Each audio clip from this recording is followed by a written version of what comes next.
All right, guys, I'm going to share my screen one more time and then we are going to get going here.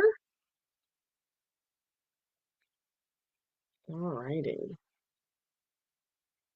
All right, everyone's got a full screen view there, I hope. Give me a thumbs up if you don't mind. Awesome. All right, so we're going to be talking about spending addiction today. And this is actually something that I learned from a therapist in person many years ago, and it never dawned on me to share this information, but we had a lot of interest in this particular workshop. So what we're trying to differentiate today is what is spending addiction and when is it just more than impulse buying? So that's really going to be our goal today. Um, I know Christy, I've spoken, I think once with Carmela and Josh. I don't think you and I have met before, but my name is Suzanne. I began coaching part-time in 2014, went full-time in 2019. I am one of the powerhouse coaches. And my goal is to help the financially stuck master their income without dismantling their lifestyle.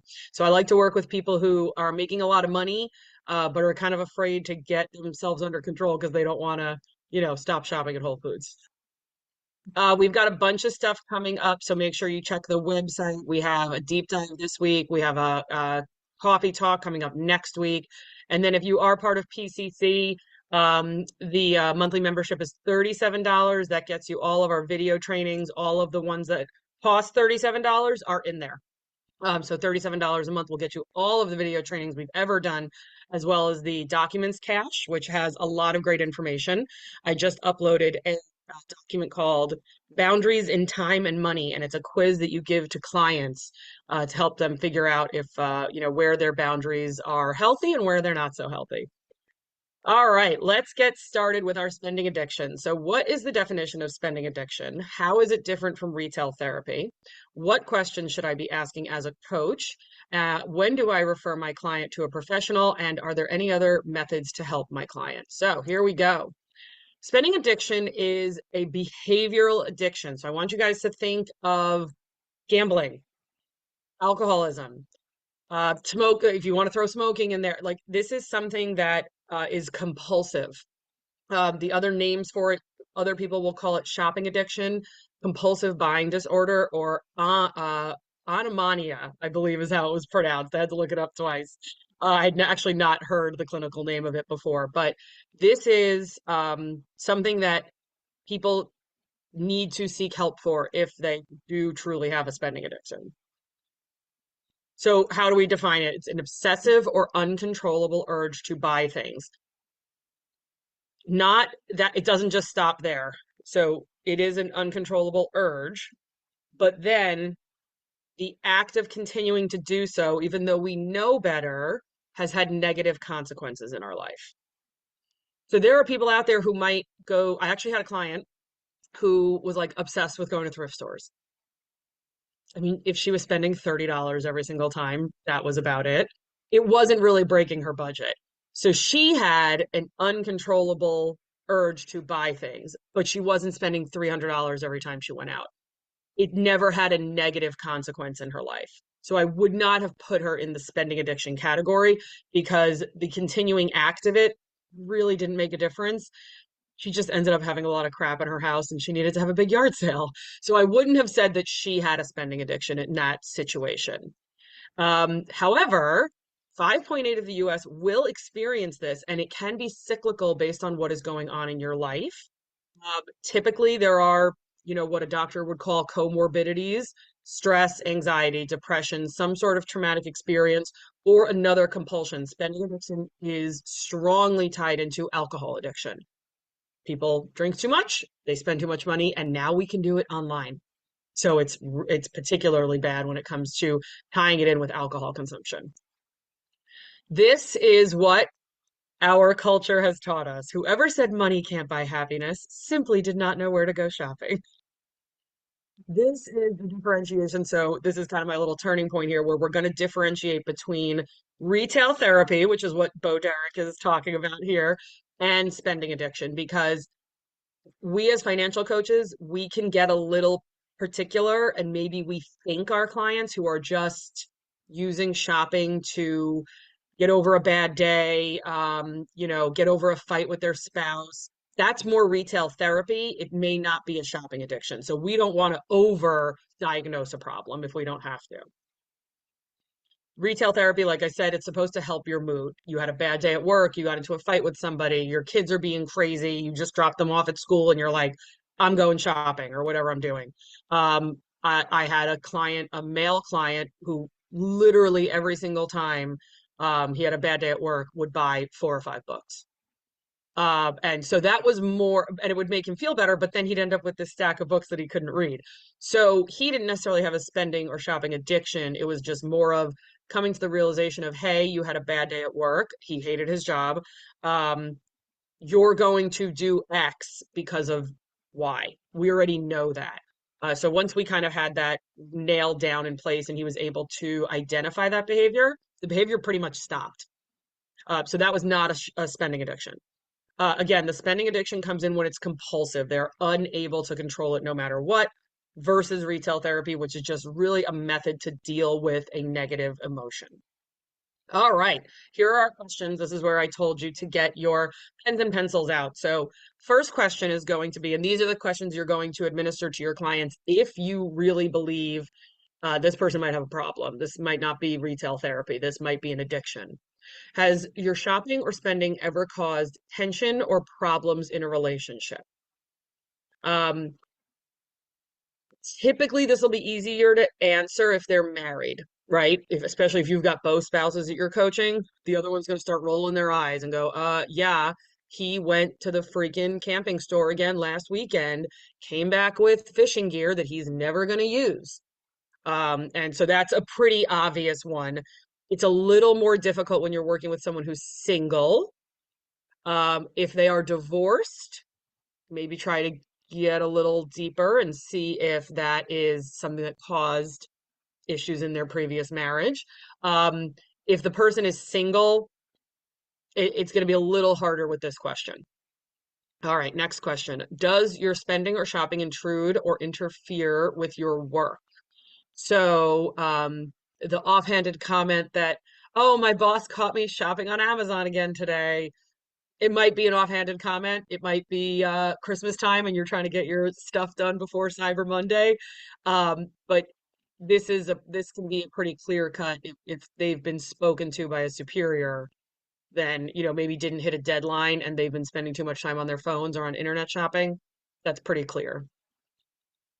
Do you lie or find other ways to hide, conceal, or deny your spending? Again, this is going to be easier with clients who are married and we have another person sitting there kind of acting as their mirror. When it comes to our single clients, uh, this one can come out in the form of, oh, I was supposed to do something with my parents. I was supposed to go out with my friends, and then I ended up at the mall.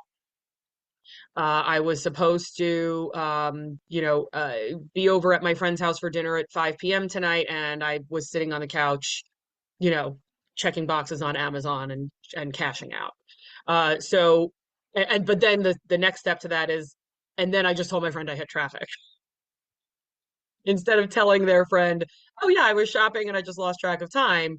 Oh, I hit traffic. I'm so sorry. So it's not necessarily the behavior, it's the act of trying to cover up the behavior. In this situation, the cover up is always worse than the crime. Keep that in mind. Next one. Is one of your first thoughts of the day what you will buy? Oh, it's 2024, guys. We are all mostly guilty of reaching for our phones first thing in the morning, not just because they are our alarm clocks, but we want to see what happened overnight. What text message did we miss? What's going on Facebook? So many of us reach for our phones first thing in the morning. If the person is reaching for their phone and immediately going to Facebook Marketplace, if it's a compulsion to literally pick up their phone and log into their eBay account. Any site really, like, and so many individual retailers have their own apps now. It's really easy to just go into one of your favorite brands, click some stuff off and check out, and you're still in bed. So, don't be afraid to ask this question. What is the kind of the first thing you do on your phone when you wake up in the morning? Because that's probably how it's happening. Next one. Is there a sense of unreasonable excitement or sensory arousal prior to spending or while spending or shopping? This is going to be, you're probably not going to be with your client when they're shopping, but this would be some sort of story or description about how they got super excited, jacked up. These are the stories when you are working with a salesperson. So I have a friend, my husband and I met at a Harley Davidson dealership. So we have lots of friends who ride motorcycles. And a friend of ours got a new bike because of an accident. Somebody in a car hit him. He was fine. He probably got that bike in February, brought it to a Harley dealership to get some upgraded handlebars or a seat or something like that, and walked out with a new bike. The bike he had was 6 months old. And it took like all of my being not to say so. Um, but we were at a get together or a party or something, and I heard him talking and telling our other friend like how excited he got when he had walked in and seen all of the new bikes because what Harley was doing mid-year was clearing out that current year's inventory and bringing in the 2025s. And so he's seeing the 2025s in July timeframe and got extremely excited. That could just be a guy being around motorcycles, right? The whole point of having 12 of these questions is that it's going to be a combination of these. If I ask my friend this question, what do you feel like when you go into a Harley dealership? And he starts telling me, like, oh my God, I can't control myself. It's so exciting. Look at all the shiny bikes. Look at all the parts. Look at all the helmets. Look at all this stuff. He probably doesn't have a spending addiction if this is the only one that he's responding in the affirmative to. So just keep in mind that if your client's answering one of these questions or two of these questions in the affirmative, they're probably not on the spending addiction spectrum yet. All right. Are purchases followed by a sense of guilt or shame? This is the only question we have where responding in the negative is the red flag. If the person is not feeling any guilt or shame, that this is probably the one question with a one word answer that you can pretty much send, go right to jail, do not pass go, do not collect $200. If they're feeling no sense of guilt or shame and you're seeing how their bad spending habits are impacting them negatively, we have a serious disconnect here. This means they do not see or feel the impact of their spending addiction and what it is doing in their life. So that's a major red flag. Conversely, if they answer yes, it's also a slightly red flag, but it's more of an orange flag. It's not a red flag. Um, Feelings of guilt or shame, again, could still just be tied back to too much retail therapy. But if they have some sort of guilt or shame, it's almost like sociopath who doesn't realize what they're doing versus someone who's like, oh my gosh, I did something wrong and now I feel horribly bad. This is a really good spot to ask about returns. If you have felt a sense of guilt or shame, have you returned an item recently? Do you find yourself returning lots of items? That kind of gives us the idea that they are not beyond our help yet, because or I have one client who goes to Costco all the time, and we literally have a line in her budget for Costco refunds. Because she gets there, she gets excited, she buys stuff, gets home and goes, what the heck was I doing? She's got to be on like a Costco red flag list somewhere. She returns so much there. But she has the sense of guilt or shame going, I did not need, I am a single female. I don't need a brand new pack of bath towels for $75. I don't need 12 bath towels, right? She just got caught up in the moment because it seemed like a good deal. So she does not have a spending addiction, but she does get caught up in the whole joy of going to Costco. All right. Do you find yourself saying, I'll never do this again, only to find yourself doing it again? You could take this question, maybe you screenshot this one, guys, because you could take this question and apply it to like 90% of what we talk about in coaching, right? So many things people have told us, oh, we did X, Y, and Z. We went to Disney World on a credit card. We got really excited about that brand new minivan when we could have just bought a used one. but we're never going to do that again.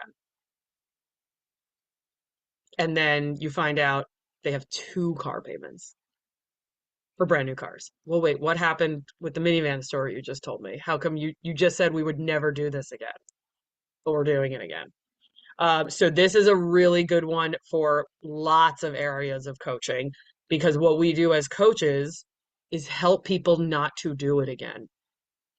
We help people find their why. We remind them of their why. We keep them accountable for a certain period of time, and hopefully we're able to break these kinds of cycles with them. All right. Do you think of buying or shopping in between purchases? Do you think of drinking alcohol as soon as you are at your desk at 9 a.m.? Do you think of having a cigarette 2 minutes after you finish your lunch? Do you think of going back to the casino Friday night, but it's only Wednesday morning? Do you think of buying or shopping in between purchases? Do you think of doing your destructive behavior when you're not doing it? This is a really important one because if the answer is no, okay, cool. If they can't stop thinking about it, it's become a compulsion. It's become an obsession. So that's a really this answer is a big red flag as well too. All right, we are got three more questions. Is your spending interfering with your social life or have you ever noticed yourself withdrawing or declining social interaction? I had a client who was supposed to go on a date to the movies and canceled because they found themselves at an outlet. This is many years ago. And they found themselves at a shopping outlet and they ended up being there for like 3 or 4 hours and they missed the date. So again, to use the example that I said earlier, you're supposed to be at your friend's house at 5 p.m. for something, and you're sitting on your couch scrolling Amazon. You're on your computer, going back to the electronics website that said that they've got a deal right now. Another a good thing to ask people is how many subscription emails do you get from some of these places you're shopping at? Especially if somebody confides in you that there's specific stores that they are attracted to, their specific websites. If they get Bath and Body Works emails, God help them. They're in. I literally went and bought a whole bunch of soaps for everybody for Christmas last year, and my inbox was out of control. Really made me think if someone shops at this store frequently and they're getting these emails, they could be ordering every other day. They could be popping into that store twice a week because of the influx of marketing. And it was good marketing. So ask that question as well. What kind of emails, subscriptions can we go through your inbox and unsubscribe from a bunch of them? I've given that as homework before, for sure. All right. Do you believe your spending is out of control? Does the person realize they have a problem, but maybe just hasn't said the word problem yet? Are they overwhelmed by desires to spend, even though they know I can't swipe that credit card again? It might only be a $3,000, credit card, but it's at its max and I can't swipe it again, but I really want to. Another act that would indicate this would be online, taking stuff and putting it in your cart, but not checking out. Knowing that if they do it again, there's going to be ramifications, either financially, their spouse is going to freak out, their coach is going to get upset.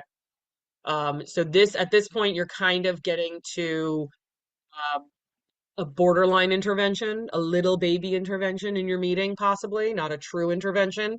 But that's where that question would come into play. Do you believe your spending is out of control? All right. Now that we've admitted we have a problem, what have you done to try to stop spending? Have they unsubscribed from some of those email lists? Have they deleted apps from their phone? Before they deleted the app, did they delete the payment information? That's the first thing, guys. Don't just tell people to delete apps. They got to delete the payment information because what we don't want is them to re-download the app. The app saves all that stuff. They're not stupid. So what have we done to stop this?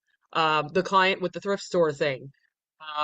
We actually determined, and I'm going to use this as an example later, but we actually determined that her route home from work went past three thrift stores. And when I pulled it up on Google Maps, it wasn't the most direct route home. I said, what are we doing here? So we had her get on the highway for two exits instead of taking back roads so that she wouldn't drive past those locations. And it actually made a difference almost immediately. So there, it's not just like I've tried to control my behavior. What are some like physical things, logistical things that we've tried to do, and what has helped and what has not helped? Oh, okay. Have others commented? This again is super easy with spouses, not so easy with singles. Have others commented on a spending habit that you or yourself have not noticed? My thrift store client, people made a lot of comments about it. She would also come to work with like a new top on all the time because they were $4.99. Um, so maybe that was contributing to it. It was a little bit of like, circular logic, like she's buying it, people are seeing a new clothes, they're commenting on it, she's buying it, we're going around. But even friends and family, if someone's not married, will point stuff like this out. So, uh, kind of dig deep on this one if you've gotten to this point in the 12 questions and you're like, oh yeah, this could be a problem. All right, so here we go. If six, this is what the therapist that I worked with to develop this list, this is what they told me. If 6 out of 12 of these questions are responded to in the affirmative, it may be time to encourage your client to find professional help. This might be, I don't want to say out of our realm, but this particular part of this person, of this client, may be beyond our pay grade. Uh, I don't necessarily encourage you to say, we're canceling coaching. What I'm encouraging you to say is, hey, along with coaching, there's some things about your behaviors that I'm concerned that we need to bring in professional help. Or, I mean, it's 2024. Who's not in therapy these days? Hey, have you talked to your therapist about any of this stuff? This set of 12 questions should probably take you an entire session, an entire meeting. You may not even get through all these 12 questions if you truly think your client has spending addiction. And so don't be afraid at the end of that session to say, hey, listen, I really want you to bring this up to your therapist next week. Really. Because you probably know if they're in therapy, there might be a copay in their budget. So don't be afraid to do that because you might lose a client. I actually lost that thrift store client after a few sessions. This is back when I did less than a 6 month package. And she ended up coming back to me about 2 years later.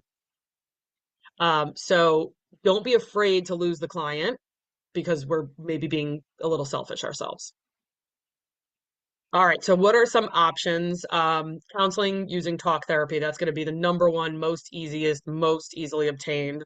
EMDR therapy, I don't know if you guys are familiar with this. This would be for somebody who experienced a traumatic event and needs to literally rewire their brain. If you want to, I would suggest looking it up. It's a series of the person holds on to a little machine and it's a series of vibrations that go off when therapists ask certain questions. You have to have a very specific skill set to administer this type of therapy. But if someone's gone through a traumatic event, um, loss of a parent, loss of a spouse, loss of a child, and all of a sudden or gradually these spending addiction habits started to come out since that traumatic event, EMDR is going to be a really good option for them. Support groups, Debtors Anonymous, Spenders Anonymous. I did a little more research on this because those were really the only two big ones. There's a lot of Reddit pages for anonymous spending. And I found a lot of good, like not necessarily good information, but people sharing on there, like, hey, I know you guys struggle with what I struggle with. Here's what I did today to avoid the mall. Here's what I did today, to avoid Amazon on my phone. So, Reddit may not be the best thing for everything. But anonymous people, they don't have to put their name, they don't have to put their photo. They can kind of go on there and share, and that may help them jump on Reddit instead of jumping on Amazon on the phone. All right, so here are some of the logistical options. If your client doesn't necessarily have a spending addiction, if you're just like, all right, this might be a little too much retail therapy, but maybe you're still not sure, here's what I want you to do. Let's do some logistical things to see if their behavior can change. And if it changes over the course of a few months while you're working with them, it may not have been a spending addiction. It may have just been a cyclical time in their life where they were overspending and that's why they called you. So you may not have somebody with a spending addiction. But if there is any like major pushback to any of these, that might also be a red flag too. So obviously, like we said earlier, don't just delete the apps, delete all of the payment information. And by the way, if I know that you can do this on the on Apple and Google phones, Android phones for sure. You can set timers for how long you're inside of an app on your phone. The app will close itself once it hits an hour, 2 hours, whatever your timer is set to. I personally do this for social media apps on my phone. I don't really want to be on social media on my phone. I actually don't have all of my social media things that I do on my computer on my phone so that I'm not tempted to be on them on my phone all day. But again, the big part of this is deleting the payment information. Avoid shopping channels. If you've got somebody who's watching infomercials at 3 in the morning, at this point in history of the history of our world, they probably have a spending addiction, HSN, anything like that, where they're watching it all day long. That's a big red flag. What I mentioned earlier with my thrift store client, we changed her driving route. She had to sit in a little bit of traffic on the highway for 2 exits, but we avoided 3 thrift stores on her way to and from work. Find a hobby. Hobbies are so like I feel like they don't exist anymore. Like you meet somebody who like knits or crochets and it's like mind-boggling, or somebody who works on ships in a bottle or anything, woodworking, anything like that. Find a hobby. But what we want to make sure is that we don't transfer the prior spending into the spending on the hobby. Uh, Stage an intervention. If we've got and now this can be harder with clients that you're working with when they're married because it may feel like the other spouse is being ganged up on. But you, as coaches, know how to say these things in a loving way. This would best be done in person. That's really not possible with a lot of our clients. But if you can stage a little mini intervention, it may be you and the husband saying to the wife, "Hey, listen, we've been working together for 3 months. Here's the things that I've seen." And then working with the husband behind the scenes to say, "Hey, honey, this spending is really setting us back. It's hurting our marriage. It's hurting our family." Um, you're taking a risk there, but that there are some people who will respond to that positively. Hypnosis. This actually works. Don't push this to the side. Copays for hypnosis, if it's not covered by someone's insurance, can be as low as $40 a session. I have seen personally the effects of hypnosis on smoking and spending addictions. It's unbelievable.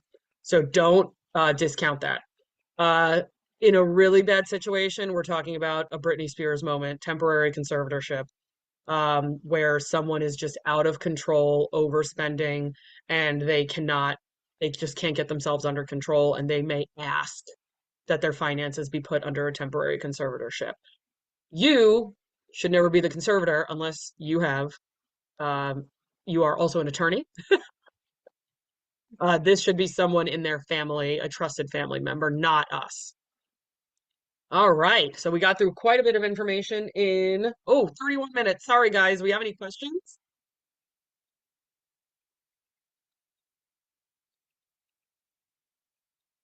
No, everybody's good. Hey, I Josh. had a question. Um, so if I'm understanding correctly, does that mean that uh, the addiction is only an addiction if it causes harm? Um, that's kind of the breaking point.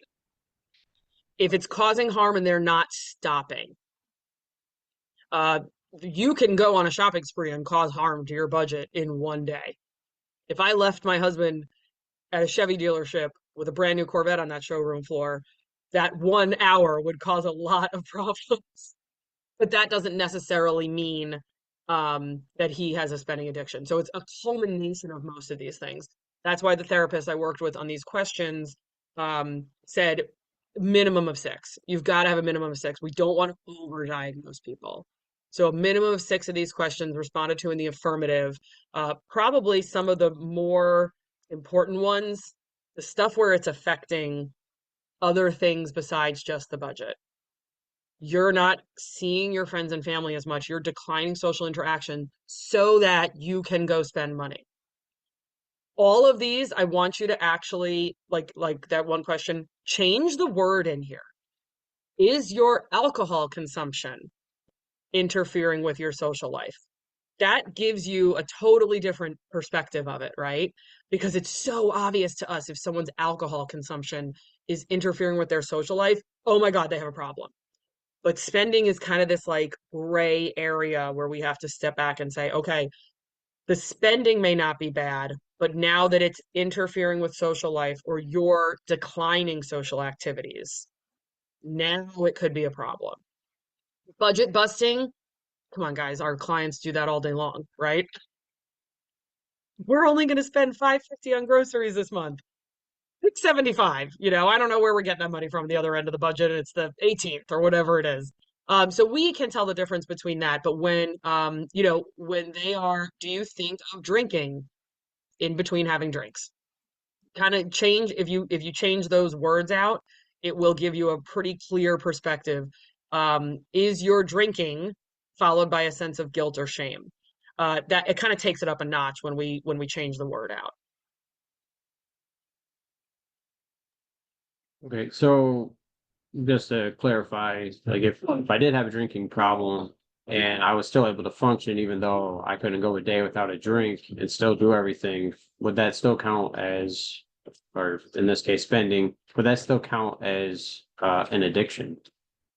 It probably medically would, but if it's not causing any other harm to any other areas of life, um, they're probably not going to fix that issue.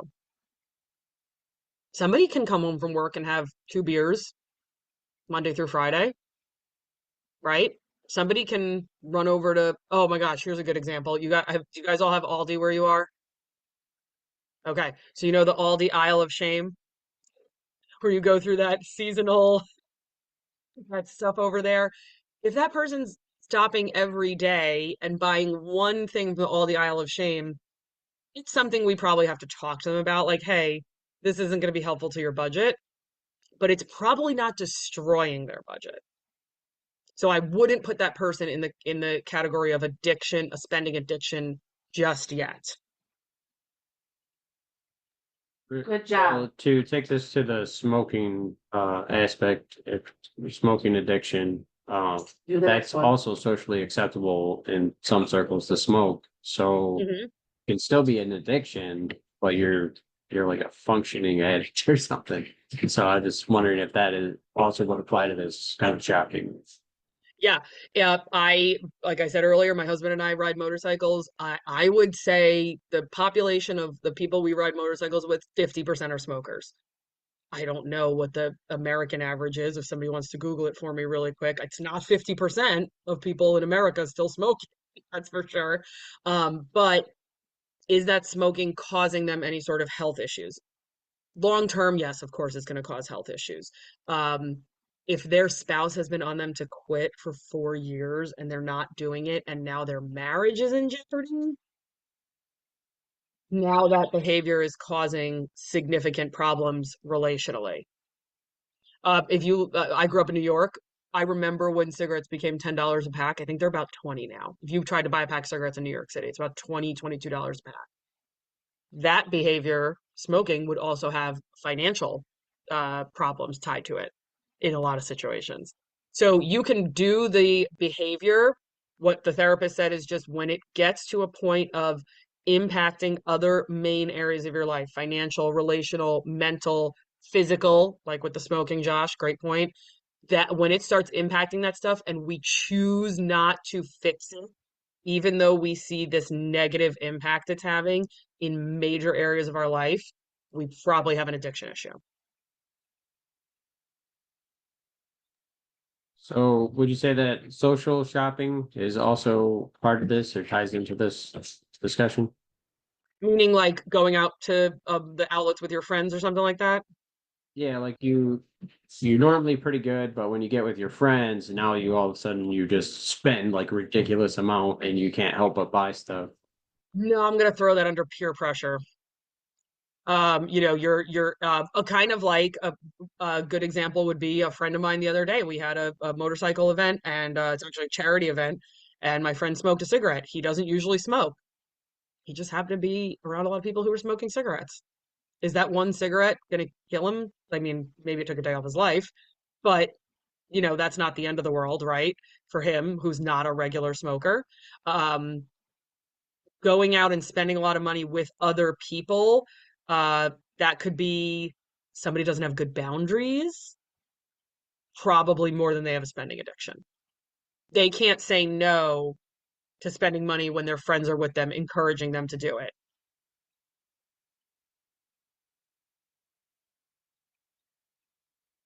Good clarifying questions. All right, guys. Anything else today? Sorry I kept you guys over a little bit. I really appreciate you being here. We have a deep dive this Thursday, and I hope you'll join us for that with Sarah and Abby. And otherwise, I will see you guys inside the Facebook group. We have a couple of chats on there. I'm so sorry. Oh no, Christy! Yeah, we feel like we're talking about you. I mean, again, if your spending habits are having a negative impact in other major areas of your life, and then yes, I agree with you, Carmela. We've made retail therapy such a joke. One of the other quotes I pulled up for that was from a television show which I actually never watched, Sex and the City. I guess at some point in the show, Carrie Bradshaw says, "Shopping is my cardio." And I was like, oh, I can't. That makes me so sick. I'm not even going to put that. But yes, it's become so acceptable. The retail therapy thing. It's really like, oh, you know, I had a bad day at work. I bought 4 pairs of shoes. Like, and no one's going to call the person out on that. But yeah, you're right. And I'm sorry, guys, I couldn't see your chats because the screen was in the way. But it was great to see you guys, and I hope to see you guys on the deep dive this week. All right, have a good one.